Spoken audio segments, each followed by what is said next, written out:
अध्याय 14 आणि तिन्ही गुणाच्या वर्णनामध्ये भगवंताचं गुणातीत असलेल्या भगवंताचं स्वरूप कथन करताना माऊलीनं जीवाची अध्यायाचा एक मुख्य गाव आहे टप्पा आहे. गुण येतात आणि जातात, गुणानुसार व्यवहार आणि कोणता गुण खराब आहे आणि कोणता ते बॉट आहे ते फुटला वाटते. 14 आणि त्या गुणाचं वर्णन भगवंताच्या मुखात काढलं असेल. गुण येतो जातो, गुण तर स्वतःचा जो गुणाचं जे कार्य तो दाखवतो. सत्व काय करतं, रज काय करतं, तम काय करतं, हा सगळा व्यवहार गुणावर डिपेंड आहे, अवलंबून आहे. पण दोन गुण वाईट आहेत, तम आणि रज. सत्व हा शीतल आहे आणि शांत आहे, त्याच्यामध्ये ज्ञान आहे. त्या गुणाने ज्ञान होतं आणि तमानं निषिद्ध वागणूक होते, वाईट आचरण तयार होतं. म्हणून तमगुणाचा परित्याग करणारा अंतःकरण भगवंताकडे सहज जात. पण तम संपत नाही, रज काढता येत नाही, सत्व वाढत नाही आणि भगवंतापाशी मन थांबत नाही. आणि भगवंताजवळ मन गेल्याशिवाय उद्धार नाही. आणि भगवंतामध्ये जी औदार्य, क्षमाशीलता, करुणामयता आहे ती आपल्याला आपल्या दया, औदार्य, धैर्य हे आपल्यापाशी पाहिजे की नाही. म्हणून श्रवणाच्या माध्यमातून आणि बोधाच्या शक्तीतून जेव्हा गुणाचं निरूपण आपण ऐकतो आणि त्यानुसार ते गुण कसे सोडायचे, ते गुणातून बाहेर कसं यायचं. गुणाचा जो पगडा आहे मनावर आणि ज्यानुसार माणूस वाईट वागतो, तमोगुणी, निषिद्ध कर्म आणि वाईट विचार ते अधोगतीकडे नेतात. आणि सत्वगुण हा आयुष्याचं सार्थक करतो. रज हा चंचल करतो आणि वासनेला उपावतो, वाढती वासना रजामुळे. मग वासना वाढणं चांगलं नाही आणि तमगुणात राहणं नाशा वाचून नाही, नाश करतो तमगुण स्वतःचा आणि लोकांचा. कारण निषिद्ध कर्म आणि निषिद्ध वासना आणि वाईट वृत्ती आणि वाईट विचार हे आतून जे येतात ते तमोगुणामुळे. आणि तमोगुण संपत श्रवणामुळे.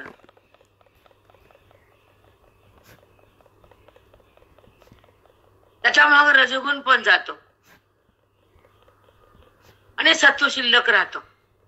आणि सत्वामुळे मन शांत होऊन भगवंताचं नातं तयार होतं, देहाचं नातं संपत आणि जडाचं प्रभुत्व मनापासून दूर होत. ज्या गुणामुळे ती वृत्ती जडाला धारण करते त्याचं नाव, त्याचा आधार गुण आहे. आणि ते गुण बोधाच्या माध्यमातून भस्म होतात, नष्ट होतात. मग गुणातीतता तयार होते.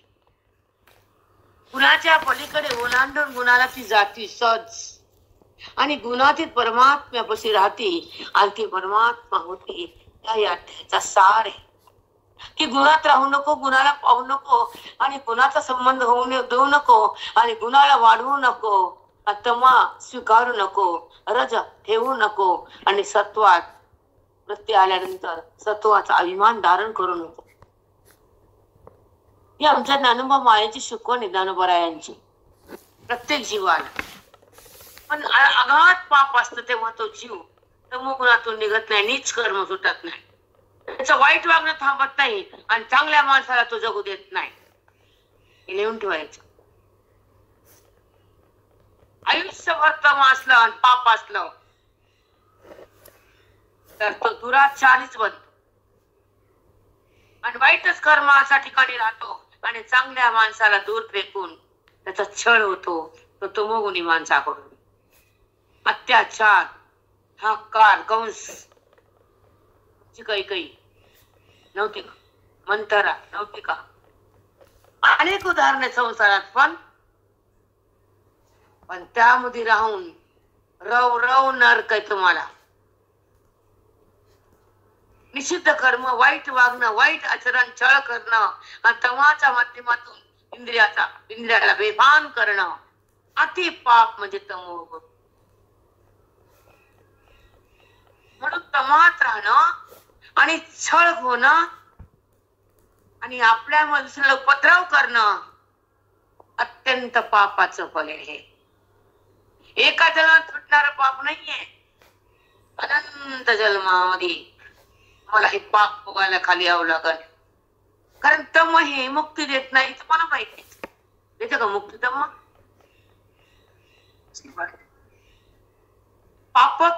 पापाची उत्पत्ती ती तमाची स्थिती. जे सध्या कलियुगात चालले तुमच्या पाहता तुम्ही धडधड डोळ्यानं. हो माऊली.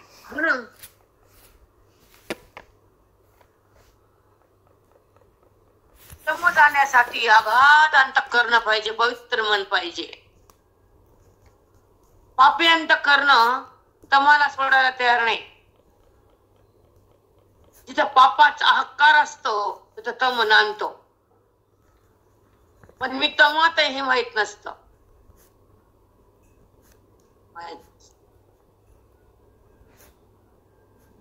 तम सोडायला खूप ज्ञान लागतं आणि खूप मन पावन लागतं आणि संतांच्या संगतीचं श्रवण लागतं, वेदाचं धन लागतं.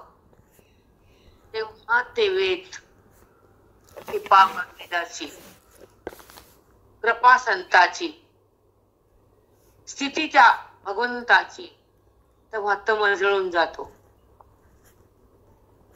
तोपर्यंत नाही. तम जळावा, नष्ट व्हावा आणि रज कमी व्हावा. हलके हलके रज संपावा आणि सत्व वाढून सत्वात पण आपण त्याचं कार्य झाल्यावर सत्वातून बाहेर निघावं, पुन्हातील बनावं आणि मोक्षाचं साम्राज्य भोगावं. हे ह्या अध्यायाचे सारे तुमच्याकडे 4 शब्दात मांडा. आता अध्याय 14वा, श्लोक 18वा, अध्याय 14वा. ऊर्ध्वं गच्छन्ति सत्त्वस्था, ऊर्ध्वं गच्छन्ति सत्त्वस्था, मध्ये तिष्ठन्ति राजसा, मध्ये तिष्ठन्ति राजसा, जघन्यगुणवृत्तिस्था, अधो गच्छन्ति तामसा. अधो गच्छन्ति तामसा. अधोगती म्हणजे नरक यातना. अधोगतीला जातो तो. कशामुळे तमामला तुम्हाला बोलून जा रे आता की अधो गच्छन्ति तामसा. निषिद्ध कर्म करणारे, वाईट म्हणतात त्याला, वाईट कर्म जे करू नये ते, जे वागू नये ते वागतात ते, मग त्यांच्या अधो गच्छन्ति तामसा. त्यांच्या अधोगती म्हणजे नरकात जातात राव. निषिद्ध वागणं, अत्याचार करणं, छळणं, दुसऱ्याच्या आयुष्यामध्ये विष कालवणं, त्याला म्हणतात अधो गच्छन्ति तामसा. सांगा तमोगुण आपण छळ होतो की नाही लोकांचा. तो तमोगुण येतो, कधीही लोकांना सुखाने जगू देत नाही. देतो त्याच्या तोंडामध्ये विस्तूच असतो, वागण्यामध्ये निषेध असतो, आणि त्याची अग्नीची वाफ लोकाला होरपळून काढती, संगतच्या लोकाला. तम म्हणजे अग्नी, तम म्हणजे अग्नी. त्या अग्नीची वाफ चौकड धावती सोसाट्याने. म्हणून तम नसावाच. एक सांग कृपाळू, दया असावी. तर तुमच्या दया नाही, मया नाही, तुम्ही दगड आहेत, तर तुम्ही तम आहे. फक्त स्वार्थ तमस, परार्थ दुसऱ्याचं उपकार, तिथं सत्व असत. दुसऱ्याचं चांगलं व्हावं ही भावना, दुसऱ्याला सुख व्हावं हा विचार, दुसऱ्याला आनंदात बघावं हे संत असतात बेटा.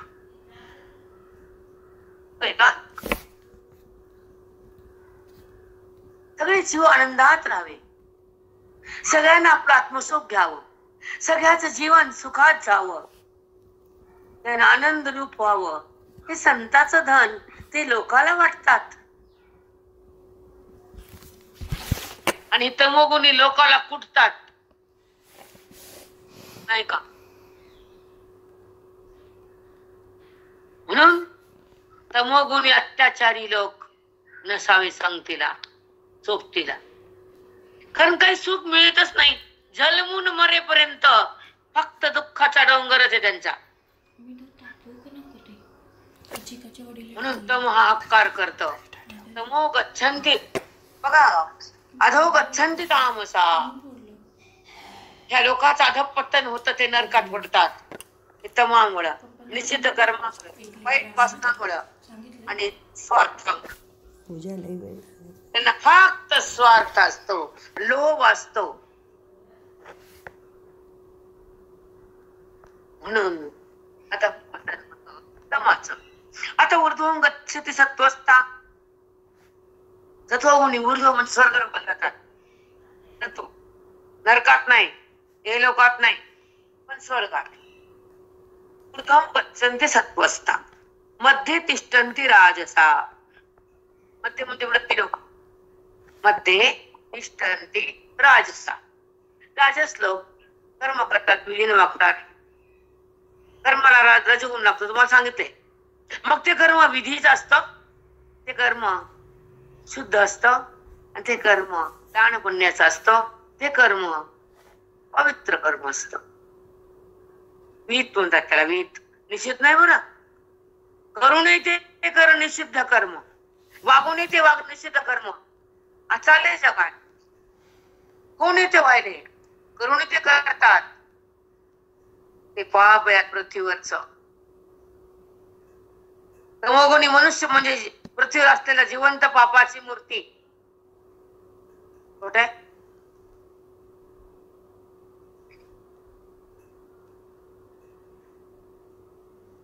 तुम्हाला तुम्ही पुढे काय का होणार आहे ते सांगायची गरज नाही आम्हाला. पण तम फार बेकार. आता मध्ये तिष्ठन्ति राजसा. रजोगुणी पवित्र कर्म करून ह्या मृत्यू लोकांमध्ये जन्म घेतात. हा वीत कर. तैसे सत्वाचे निनटनाचे, असने जाणे जयांचे, ते तनु त्यागी स्वर्गीचे राय होती. तैसे सत्वाचे निनटनाचे, जे शास्त्रविहित असतात आणि विधीने वागतात, पवित्र कर्म करतात, वाईट कर्म नाही, चांगलं कर्म. तैसे सत्वाचे नटनाचे, ते सात्विक कर्म करतात, शुद्ध आचरण करतात, विधीचं पालन करतात, पवित्र अंतःकरणाने ते वागतात जगामध्ये. असणे जाणे जयाचे, ते जन्मभर सत्व गुणातच राहतात आणि कर्म सत्व कर्मच करतात. तर त्यांना काय, ते तनु त्यागी स्वर्गीचे राय होती. स्वर्गाच्या राज्याच्या गादीवर बसतात, सुखाच्या गादीवर. स्वर्गात सुखच आहे ना, अमृत प्यायचं तर काय असं नाही. द्वेष, मत्सर, भांडण, फक्त काम नाही, पैसा नाही, फक्त अमृत प्यायचं आणि तेच राहायचं. पुण्य संपले खरी यायचे. याची परीरजे तिही काळजी जे मरिजे, तिही मनुष्य होईजे प्रतिलोके. त्याप्रमाणे याचे परीरजे, त्याप्रमाणेच रजगुणाचं पण कार्य. रजे जी ही काळजी जे मरिजे, ते रजगुणाचं कर्म करून रजगुणाची मरतात. ऐका, तेही मनुष्य होईजे प्रतिलोके. ते स्वर्गात गेले आणि हे रजगुणानं का सत्वगुणाचं का तिकडे गेलं. रजगुणानं जे कार्य केलं, पवित्र कर्म केलं, दानधर्म केलं, कुणाच्या दुःखाला उपयोगी केलं, वाईट नाही वागलं, दुराचार नाही बनला, आपल्यामुळे कुणाला त्रास नाही झाला, तर असा मनुष्य मृत्यू लोकात पुन्हा जन्म, मनुष्य येऊन जन्माला येतो खाली मृत्यू लोकात. मग आता मृत्यू लोकात असा रजोगुण जन्माला आल्यानंतर काय करतो, तर पुढे सांगितले माऊलीनं. ते तर सुख दुःखाचे खिचटे, सुख दुःखाची खिचडी खातो म्हणजे ताटात. सुख दुःखाचे खिचटे जे विजे एकच ताटे, एका ताटामध्ये बसून सुखाची आणि दुःखाची खिचडी खातो रजोगुणी. मग त्याला सुखही भेटतं आणि दुःखही मिळतं. बघा, खिचडी खिचडी, त्याच्यामध्ये डाळ आणि तांदूळ, त्याच्यामुळे सुख आणि दुःख आहे की. तांदूळ भात म्हणला खिचडी म्हणून नुसतं तांदूळ शिजले खिचडी होत नाही, पण तांदूळात डाळ गेली तर खिचडी म्हणण्याचं राहत नाही. म्हणून सुख दुःख तो भोगतो एका ताटामध्ये खिचडी खातो सुख दुःखाची. तसंच नाही तर कसं आहे, जन्माला रजगुणाचं कार्य करतात आणि मग त्या मनुष्य लोकात येऊन त्याला सुख खावं लागतं, दुःख विनाकारण. काही काम नसताना काही एका क्षणात सुख होतंय, दुसऱ्या क्षणात त्याला कोणतरी नेते दुःखात घालते. काहीही कारण नसताना समोर माणूस फडाफडा फडाफडा बोलतो. त्याचा गुन्हा नाही, त्याची चूक नाही, त्याची इच्छा सुद्धा नाही. एका मिनिटात दुःख येतं की नाही. आला माणूस समोर बोलला फडा फडा फडा फडा फडा, झालं दुःख फडा फडा. म्हणजेच तो कोणी जन्माला येतो तर सुख दुःखाची ताटामध्ये खिचडी खातो. खरंच आहे माऊली, खिचडीच आहे, रोज खिचडी आहे, रोज रोज रोज भेटते माई, रोज खिचडी खात. सुख दुःखाचं त्या खिचडी ताटामध्ये खात बसतो. हे रजगुणाचं फल आहे. मग असं कळाल्यावर त्या क्रियेतलं मन कमी होत, तमोगुण जळून जातो. नको बाबा, नरक नको तमोगुण, वाईट करायचं नाही. मग आता केलेलंच ना तू वाईट केलं ना, किमती नाही केलं, आता मरा. धडधड बघायला सगळं जगात आणि किंमती नाही. भगवंताला माहित असते आत जे आपण केले कर्म त्याच्यापाशी टिप्पण असते. जगाला फसवा पण देवाला फसवू शकत नाही तुम्ही. किती नीच कर्म केलंय ते तर भोगावंच लागते. चुक आहे का? हा विचित्र जग आहे, खरंच विचित्र जग आहे. किती मी घाण करून, किती आयुष्यभर घाण काम करून पुन्हा मान्य करायचं नाही. बापरे, राक्षसी अवतार, या अधम योनीतले भूत कलियुगातले भूत जन्माला आले ते बिघडत नाही, पण ज्या कुळात आले ते कुळ जात. त्यांचं काही लागत नाही, ते भूतच भूत. पापाचा भंडार म्हणजे ते जीवन, त्याला काही लागत नाही पट्टा. अग्नीला पोहत का स्वतःला? पोहते अग्नी स्वतःला? त्याची वाफ दुसऱ्याला. अग्नीला काय स्वतः अग्नीच आहे, धक धक जाळ. त्याचा तमोगुण म्हणजे अग्नी. स्वतःला त्याचा जाळ पडत नाही, पण लोकाला वाप लागते. खराब असते वाप. हा, वापच लई बेकार. म्हणून हे ऐकून तमोगुणात राहायचं नाही असं साधक स्वीकारतो. साधकाला आहे हा जो माऊलीचा जो बोध आहे, त्याचं नाव वेद आहे. त्याचं वर्णन हे साधकाला आहे, पापी लोकांना नाही. ज्यानं जीवनामध्ये सत्संग केला, ज्यानं आयुष्यामध्ये सगळ्याला लाभ दिला, ज्यानं वाणीनं लोकाला सुख दिलं आणि दुःख पेलं, संत असतात. त्यानं जगाला सुख दिलं आणि दुःख ग्रहण केला. सहज विष पेतो संत. तुकोबराने पण नाही का मार खाल्ला की नाही? छळ देणारे आणि छळ सहन करणारे, लोकाला छळ करणारे ही तमोगुणी पापी, आणि छळ सहन करणारे संत. किती छळा खरंच आहे. माफ करतात ते. खरंच आहे, किती सहन करतात. सहन करतात बाप. हो, सहन करून हे पद येत असत संत पद. ही डिग्री फुकट नाही, ही अवस्था ज्ञानाची सहज नाही, ही स्थिती मुक्तीची सोपी नाही. या गुणाला जाळून, सत्वाला पाडून, श्रवणामध्ये जगून, वेदाला बघून, अहोरात्र अज्ञानाला फेकून जो आपल्या महिमेत राहतो, वेदाचं ज्ञान टाकतो, स्वतःकडे बघतो, परमपद बघतो, तो आयुष्यामध्ये ब्रह्मरूप होतो. स्वतः सहन करावं आपलं आपलं प्रारब्ध. त्याच्यामध्ये लोकांची चटणी करू नये. तुझ्या प्रारब्धाची आग लोकांना लावू नये. आपलं प्रारब्ध आपल्यापाशी ठेवायचं, लोकांच्या घराला नाही फेकायचं. हो माऊली, हे शिकवायलेत ना माऊली तुम्ही रोज गुणामधून. या गुणातूनच तर बाहेर यायचं. खरंच हे वर्णन ऐकल्याशिवाय माणसाला वाटतच नाही या गुणातून बाहेर यावं. आणि आपल्यामध्ये हा गुण आहे हे कळतं, आणि ते काढायचं. मग आता कळतं कसं निघायचं याच्यातून. किती हे अधपतन आहे नुसतं त्याच्यामध्ये. सगळ्याला सोडायचं. हा, नरकच आहे. किती त्रास, बापरे. त्रास संतांनाच आहे. खरंच आहे, संतांनाच त्रास आहे. त्यांचीच कळकळ आहे गुणातूनही बाहेर काढण्याची. गुणाचा त्रास पण सहन करतात आणि गुणातून बाहेर पण काढणारे तेच. सुखी राहा. प्रारब्ध आपल्या समोर पाहिजे. हो माऊली, आपलं प्रारब्ध आपण स्वीकारलं पाहिजे. खरंच आहे. संताला छळ आहे, पण समाज हाच नाही, कधी भोगलंच नाही. सुखात असतात, खऱ्या सुखात असतात. जगाचं दुःख सहन करून डोक्यावर घेऊन त्याचा वजा आपण सहन करतात,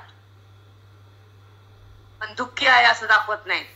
इथे त्यांची कमाल आहे, नाही का? कळवळीमुळे होतं माऊली. तुमच्या कृपाळू स्वभावामुळे, दयाळू स्वभावामुळे दुसऱ्यांची कळकळ येऊन तुम्हाला एवढं बोलावं लागतं. नाही तर काय गरज आहे? काहीच नाही गरज. काय गरज? तुम्ही तर किती सुखात आहेत. त्या सुखाची निरतिशय सुख आहे त्याच्यात, काहीच कमी नाही त्या सुखाला. तरी सुद्धा तुम्ही खाली येऊन, वृत्तीवर येऊन हे सगळं बोलताना काय गरज आहे तुम्हाला? तुमच्या भूमिकेत काय आनंदाला, अमृताला काहीच कमी नाही. पण हे आमच्यासाठी कळकळ आहे. आम्ही या गुणातून निघावं, आम्ही पण ते सुख भोगावं. ही फक्त संतांची तळमळ आहे, खरं सुख भोगावं म्हणून. बाकी कोणाला वाटत नाही सुख भोगावं. येस बेटा. चला, जे विजे एक चित्ताचे, चित्त येई मरण वाटे, पडिले नुठे. मरण वाटे, पडिले नुठे. त्या जन्म मृत्यूच्या साखळीतून ते बाहेर येत नाही. जन्मतात मरतात, सुख दुःख भोगतात, जन्मतात मरतात, सुख दुःख बोलता भोगतात. हे तमोगुणी अधःपतन करतात स्वतः. मृत्यू संपत नाही त्यांचा, जन्म थांबत नाही, मृत्यू संपत नाही. दुःख सुख त्यांना भोगल्याशिवाय जमत नाही. म्हणून अर्जुना, तमोगुणात राहू नको, तमोगुणी स्वीकारलो. तमाचा व्यवहार करू नको आणि मला जाणल्याशिवाय स्वस्थ होऊ नको. माऊलीचा बोध येते. आम्ही सांगू शकत नाही, तर मी सांगू शकत नाही. पण लय विघ्न होईल चांगल्याला, लय विघ्न, खूप विघ्न आहे चांगल्याच्या माग. बापरे, देणं न घेणं पचक्कर अंगावर. काय संबंध आहे आमचा कुणाशी? पण जगू देत नाहीत आमच्यासारख्याला. ताप आहे रे बाबा. चला आता ऐका. आणि तयाची स्थिती तमी, त्या लोकांची तम गुणाची, जे वाढवणे निमती भोग क्षमी, तिचे वाढवणे निमती भोग क्षमी. ती घेती नरक भूमी मूळ पात्र. नरका जातात त्यांना मूळ पात्र. तमोगुणी वाईट कर्मानं त्या नरका जायची पत्रिका सनद म्हणजे पावती घेतात ह्या लोकांत येऊन. आणि त्या पावतीवर बघून त्याला कोणती जागा मिळती? नरक भूमी. बापरे माऊली, खरं तर सनदच मिळते त्याला. आणि तयाची स्थिती तमी, ज्या लोकांची तमोगुणाची स्थिती, वाईट कर्माला अनुमोदन देणं, वाईट कर्म करणं आणि वाईट कर्माचं आचरण करून आयुष्यात तेच करणं, घाण वृत्ती. बापरे, शब्द नाही रे बाबा आपल्याकडं. बघा ऐका, तमी कसे तमी ऐका. आणि तयाची स्थिती तमी, जे वाढवणी निमती भोग क्षमी. ते भोग भोगतात तमोगुणाचे, मग नरकात जातात. नरकात पुन्हा ऐका. ते घेती नरक भूमी मूळपत्र, त्याच्यामध्ये त्यांना पावती मिळते. कोणची? नरकात जायची पावती. करा. त्या नरकातून तुला कोण काढील बाई? कोटी जन्म नरकात बसेल. राव नरका. खरंच आहे माऊली, खरंच आहे. तुमच्यामुळे वाचलो माऊली आम्ही, नाही तर आम्हाला आली असती काही. आता आम्हाला कुठलीच नाही बाबा. आता आम्हाला आनंदाचं साम्राज्य दिलं तुम्ही, तिकडे नेऊन ठेवलं आत्मस्वरूपाच्या घरात. हो बेटा, घेती नरक भूमी मूळ पात्र. बापरे बाप. तरी काय वाटेना, तरी त्यांच्या अंगात क्षमा नाही, त्यांना केलेल्या कर्माचा त्रास नाही. मी असं वागले म्हणून त्याची घाण वाटत नाही. बापरे बाप.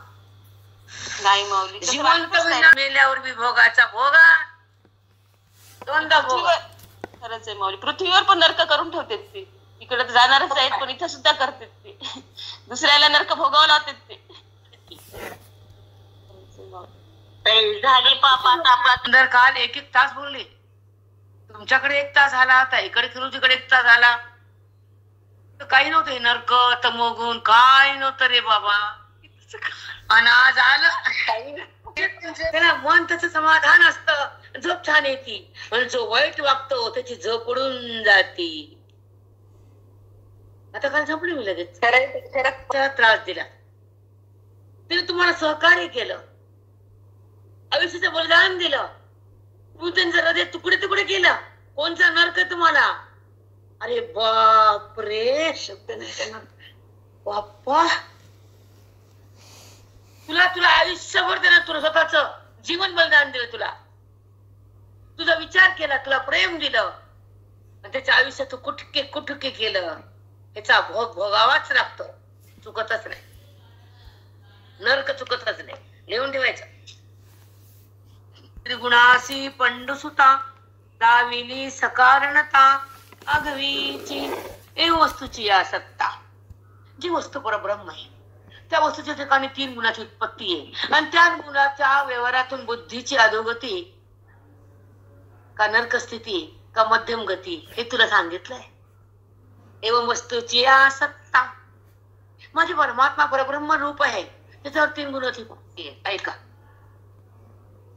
त्रिगुणासी पंडसुता, परब्रह्माच्या ठिकाणी 3 गुणाची जिथे उत्पत्ती होती, 3 गुणामध्ये वृत्तीमध्ये ते थांबतात आणि त्या गुणानुसार व्यवहार होतो. त्याला फल तुला मी सांगितलं. आता तर मी पुढचं सांगतो. काय सांगितलंय बघा. आणि कळालं का आपल्या गुण कुठे येतात, गुण काय करतात. गुण हे वृत्तीमध्ये पापानुसार येतात, पुण्यानुसार सत्वगुण असतो. आणि अतिपाप करून जन्माला येतात ते अधम योनीतले असते. पूर्व जे अधम भूत असतात ते अत्यंत पापी चंडा नीच योनीतले असतात. आणि त्याचं पाप घेऊन ते तमगुणात येतात आणि पुन्हा पण तसंच कर्म करतात. करत नाहीत का? कर्म करणं चांगल्याच्याच पदरात काय काय माहित रे बाबा. आधी नरकात, पुन्हा क्रमी म्हणजे जंतू, आणि पुन्हा झाड, डोंगर, पर्वत. म्हणूनच चांगलं वागा. किती पाप भोगावं लागते मग. त्या तमगुणीच्या सोबत नाते असे त्याला विचारतील ती बाई. हो माऊली. स्वतः नरकात जाते पण जिवंत माणसाला पण नरक करते. नाही करत का? खरंच आहे, ते खरंच आहे. साष्टांग माऊली सोबत असणारच ते पापच आहे. त्याचा मगुणाचा नरक कधीच चुकणार नाही.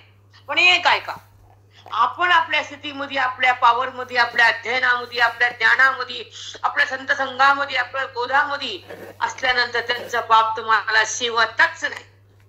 हा, मला हेच म्हणायचं होतं. हो तुमचं वाईट कर्म जे करू नये ते त्यांच्यामुळं जे पूर्वज आहेत ते पुण्यानं आपल्या आपल्या वैकुंठाला, स्वर्ग लोकाला गेलेत. त्यांना नरकात यावं लागतं. पण त्यांच्याच कुळात जर कुणी महात्मा निघाला त्या नरकातून त्याला वर येण्यात.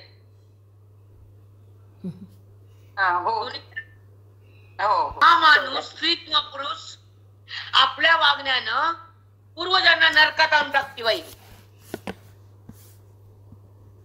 किती घाण बाई असेल ती सांगा. हो माऊली. हो होत आहे. विनाकारण विनाकारण त्रास दिला. गुन्हा नसताना शिक्षा. त्या माणसाचा काहीही गुन्हा नाही तर त्याला गुन्हा केला म्हणायचं, त्याला शिक्षा द्यायची आणि आपण बाजूला राहायचं. वा बरे बाप रे बाप. पण कारण त्याचे प्रारब्धच असतं. त्याच्यामुळे तिला नरक, त्याचा प्रारब्ध संपला विषय. आता ऐका.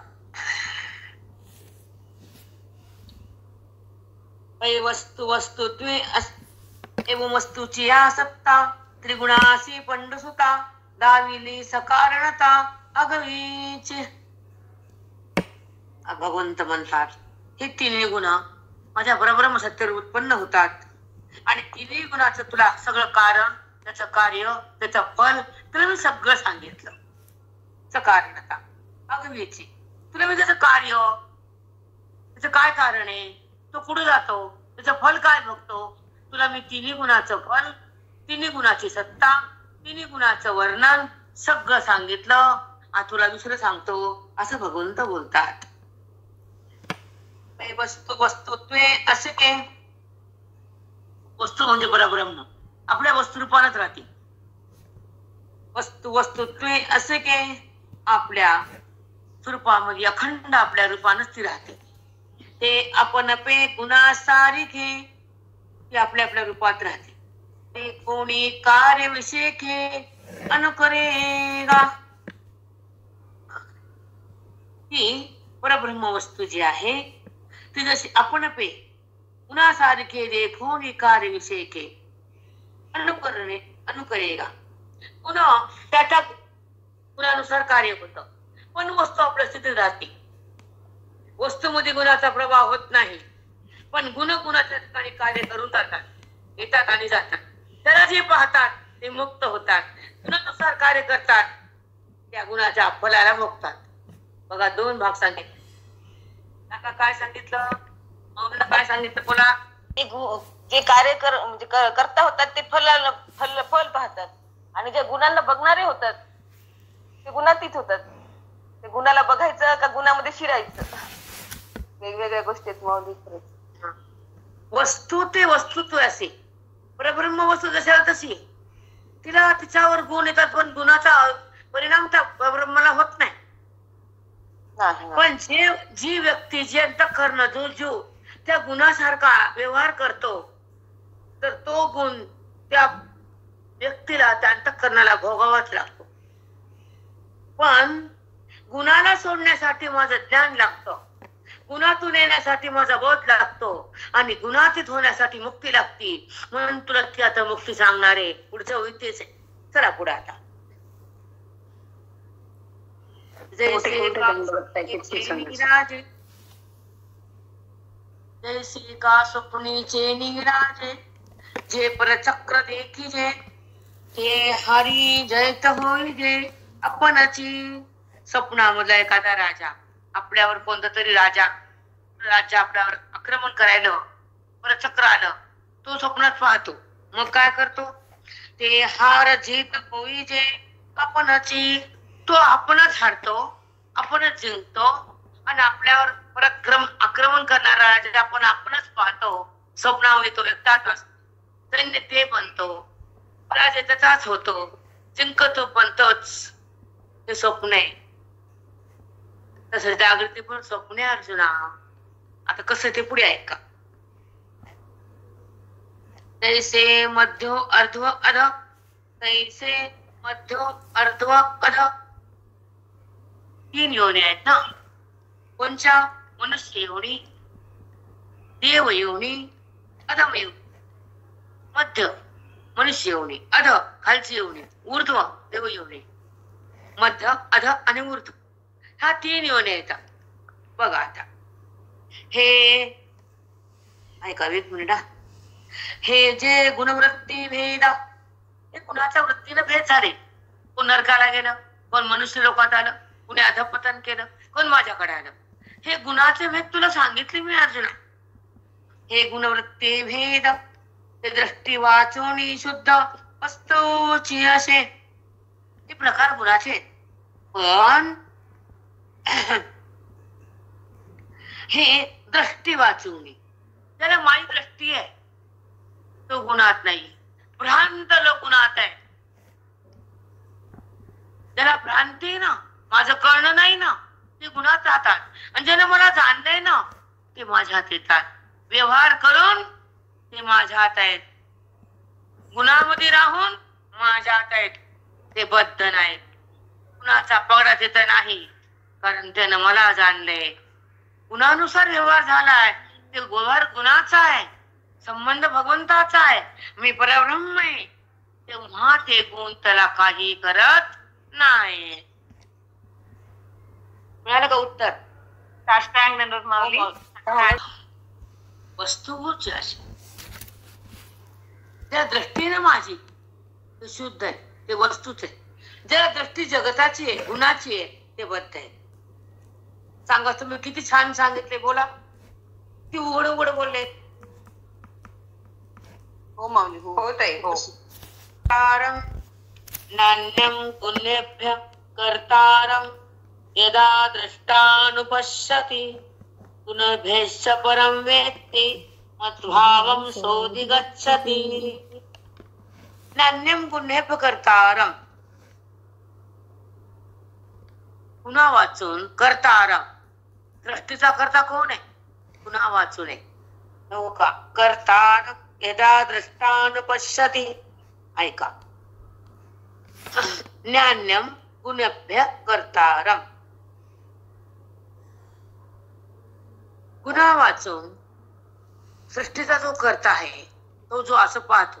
बघा ऐका, यदा दृष्टान पश्यति, पाहणं किंवा जाणणं. पश्यति म्हणजे जाणणं. असं द्रष्टा म्हणजे पाहणं. कुणाला?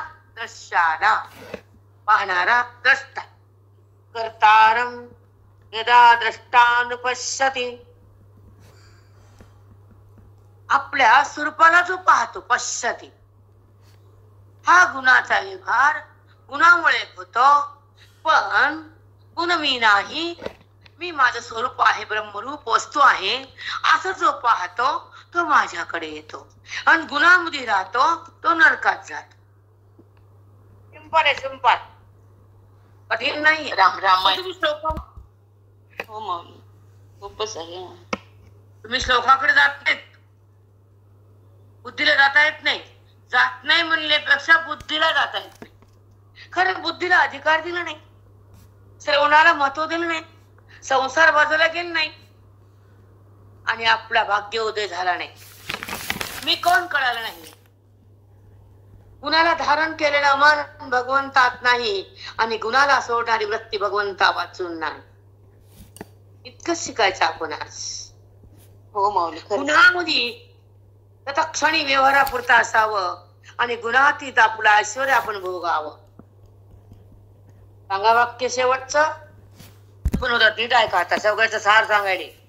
नीट ऐका. ज्या अंतःकरणामध्ये ब्रह्मस्वरूपाच्या ठिकाणी वस्तू म्हणले भगवंत, मी वस्तू परब्रह्म रूपाने व्यापक आहे आणि माझ्या ठिकाणी 3 गुणाची उत्पत्ती आहे. मी उत्पन्न करतो पण मी गुणात नसतो आणि तुम्ही उत्पन्न करत नाहीत, गुणात राहिल्याचा राहत नाही. तुम्ही गुणात राहतात, गुणाला सोडत नाहीत आणि गुणाच्या व्यवहाराला मी केलं म्हणतात. व्यवहार हा गुणानुसार होतो, व्यवहार गुणाचा असतो. बुद्धी म्हणती मी केला. हे कळतं का आपल्याला? हे जर कळालं तर त्रागा नाही. कसं तो शांत बोलता असत पण त्याची व्यवस्थाच तशी आहे. जे गुण आहे त्याचं उत्थान आहे, येतात आणि जातात. पण गुणाचा व्यवहार आहे, माझा व्यवहार नाही. मी गुणात येते, मी परब्रह्म आहे, जी मी वस्तू आहे, मी एक आहे, मी निराम आहे, मी निर्विकार आहे, निर्विकार आहे, निर्व्यापार आहे. तर माझ्यापाशी कुठं गुण आहे? जिथे विकार आहे तिथं गुण आहे, जिथे व्यवहार आहे तिथं गुण आहे. तर माझ्यापाशी व्यवहार नाही, माझ्यापाशी विकार नाही आणि माझ्यापासून गुणाची उत्पत्ती झाली तर माझा गुणाशी स्पर्श नाही. मी गुणाला पाहतो, पश्यन्ति. आले श्लोकात आत्ताच बघा सांगितलं त्यांना. तुम्ही कसा आहे त्याला पाहणारा. बघा कसं सांग, तुम्हाला वाचून दाखवते. द्रष्टान पश्यन्ति म्हणजे आपण श्लोक मूवी आपोआप लागतो. मला माहित आहे लय नंबरी वहिनी. नान्यम गुणाभ्या गुणात आहे. कर्तारम यदा द्रष्टान पश्यति. जो गुणात असतो तो कर्ता होतो, पण जो गुणाला पाहतो तो पश्यन्ति, तो पाहणार आहे. आणि हा कर्ता आहे. गुणामध्ये जाऊन गुणाचा व्यवहार करून तो गुणमय होतो, तो कर्ता. आणि मी पाहतो, पश्यन्ति. हा जाणतो हा व्यवहार गुणाचा आहे, मी गुण नाहीये, मी गुणाच्या परे वस्तू आहे, मी परब्रह्म आहे. हा ठाम निश्चय आहे. म्हणून त्यानं काय दुनिया जरी केली त्याच्यात बिघडत नाही. सुंदर आहे. तो झटकन आपल्याकडे येतो. गुणाचा व्यवहार झाला तरी माझा नाही आणि व्यवहार झाला तो तिथे थांबत नाही आणि आपली सत्ता तो सोडत नाही. परब्रह्म आहे हे विसरत नाही आणि निर्विकार तो राहतोच. विकार तिथं होत नाही. तो माझ्यात आहे, तो गुणात नाही. अर्जुना काय सुंदर आहे. असं कळाल्यावर हे साधक लोक गुणातून कसे यायचं हे शिकतात आणि द्रष्टा बनतात, दृश्याला सोडतात आणि जो व्यवहार झाला त्यातून बाहेर येतात. म्हणून त्याला शुगर बबी बिप्पी नसतात. व्यवहार झाला विसरला तिथंच. व्यवहारामध्ये बसणं, व्यवहार धारण करणं आणि व्यवहार बाजूला फेकणं ज्ञानी लोकांचं वैभव आहे. तत्क्षणी ते व्यवहार बाहेर. व्यवहार करताना पण ते व्यवहारात नाही. काय म्हणता आता? कारण व्यवहाराचा संबंध नाही, कारण ते भगवंतात आहे, गुणातीत आहेत. मग गुणातीत असल्यावर गुणाचा व्यवहार होतो तर बट्टा नसतो.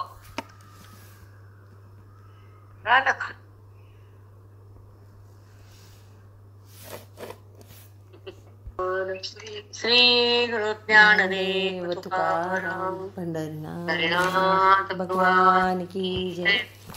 ज्ञानेश्वर महाराज की जय. सद्गुरुनाथ महाराज की जय. आता